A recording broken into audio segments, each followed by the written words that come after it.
Hello and welcome to the Katie Halper Show. And I'm so excited to be doing bringing back a Sunday night stream. And I got here with me as my first guest / opening co-host, why not?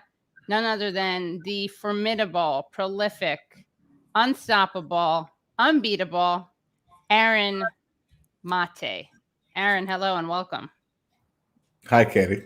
Thanks Hi. for having me. Good to be Thanks here. so much for coming. Yes, of course. Now, Aaron, of course, is the host of The Pushback, which you can catch on YouTube. It's a show at the Gray Zone. He's also the host of his own, the written host, if you will, of his own Substack. And Aaron and I are going to get right into it in a second because he has a new piece that he just wrote. But guys, welcome to the show. Thank you so much for coming. You're going to want to subscribe, especially if you want to comment. In fact, we just implemented something, which is that you have to subscribe to participate in the chat. It's a good way to try to, flush out some of the trolls. Encourage subscription, which is free, of course, and much appreciated. And if you feel like you want to throw down some shekels, you can, of course, do so at patreon.com/the Katie Halper Show. Again, that's patreon.com/the Katie Halper Show. Throw down some shekels, some rubles, some rupees, definitely rubles in this case, because we're talking to Aaron Mate, so gotta make that reference. And then we're going to be joined after Aaron. We're going to be chatting with Ryan Graham and Matt Stoller, and then after them, Esha Krishnaswamy and Rebecca Parson. So it's a real Wow, what a lineup! What a lineup, right? Yeah. And we're starting off strong. We got Mate in the house. So Aaron, tell us about your latest piece, what it's about, and I'm going to ask you from the. You know what? I'm gonna do something a little unorthodox. I'm going to say, you cover Russiagate. Now, why should people care about this? And I don't mean that in a rhetorical way. Actually, I want to give you the chance because I think it's unfairly ghettoized and considered like an irrelevant issue. So why is this relevant? Well, I'm not saying they should care. I'm not trying to argue to someone. I'm going to say they should care because I'm having you on the show to talk about it. Yeah, no, but it's like I don't want to tell someone why they should care about something. Okay, you're right. Sorry. Why would you're right. You're very good. At why I care. You don't like to shame. You don't like to vote shame. Yeah. You dabbled in that a little bit. No, yeah, I know. I'm down with vote shaming. In terms of why I care is because this was the dominant story for 4 years, and it had a hugely, I think, detrimental impact on U.S. politics. It, further poisoned U.S.-Russia relations, the relations between the two world's top nuclear powers. I think it made the world a more dangerous place. It normalized this reverence for the CIA and the FBI. So all of a sudden, being a resistance liberal meant like bowing down and worshiping Robert Mueller and John Brennan and all these other intelligence officials who are supposedly going to save the republic. It normalized, Russophobia. It let the Clinton campaign off the hook for losing to Donald J. Trump, the reality TV show host, because instead of talking about their failures and even what the stolen emails contained, which was proof of the Clinton wing's corruption and their bias against Bernie, instead we're talking about Russia and a moronic conspiracy theory. So, I mean, there are many, many reasons to care about Russiagate. Also, by the way, it normalized this new thing of policing speech so that anything deemed to be contrary to the imperatives of the neoliberal neocon establishment is reflexively painted as disinformation. And that's been used in very careful ways now to go after the left, as I think it always designed to do. So, I mean, that's just one of many reasons why I personally care. And look, it's just a really interesting story. Like, a president accused of being a foreign agent and a blackmail victim. I mean, there's a lot there. But so I have another reason I think it's important. Yeah. Julian Assange.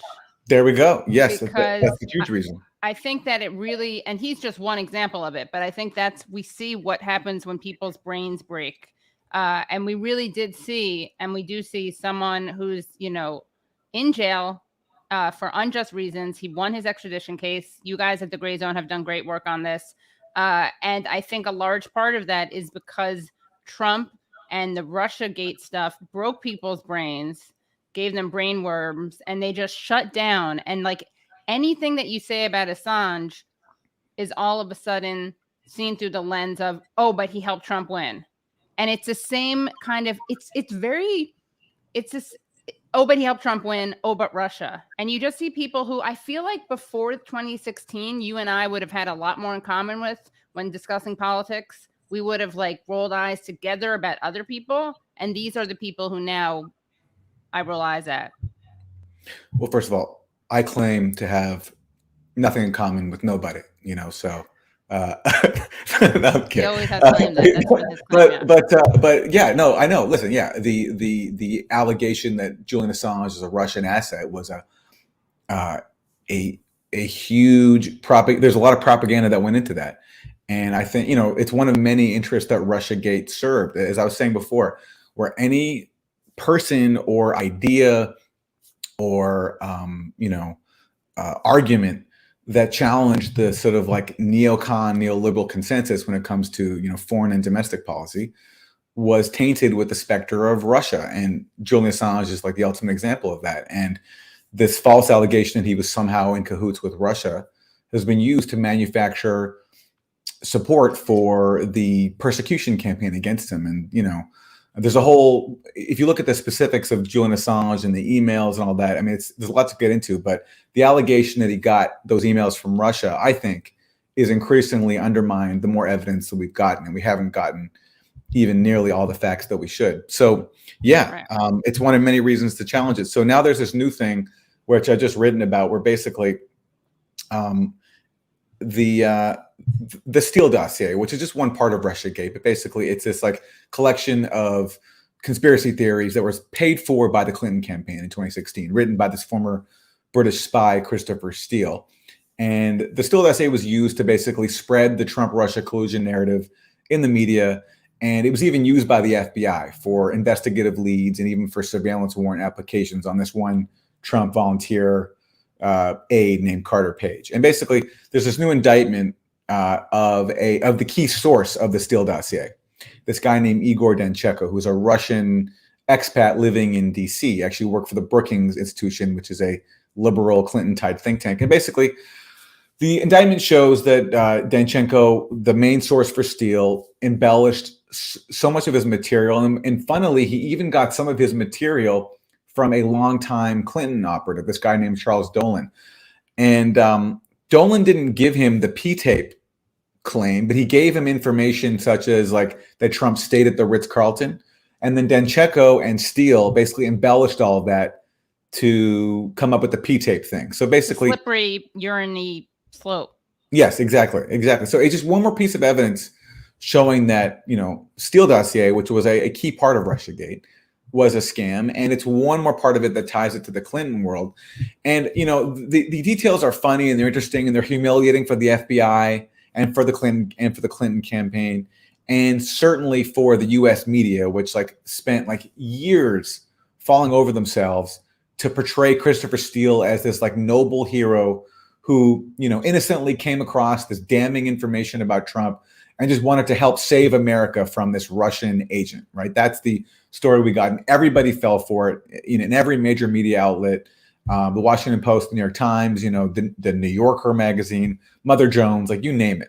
So the more we learn about just how ludicrous the dossier actually was and how baseless it was and how it was based on basically people like Steele and his main source, Danchenko, reading the newspaper and coming up with their own creative flourishes about a Trump-Russia conspiracy based on previously based on benign public information about whether someone was in a certain city at this point, and then from them they made up this allegation about say Russian hackers meeting with Michael Cohen, Trump's lawyer, things like that.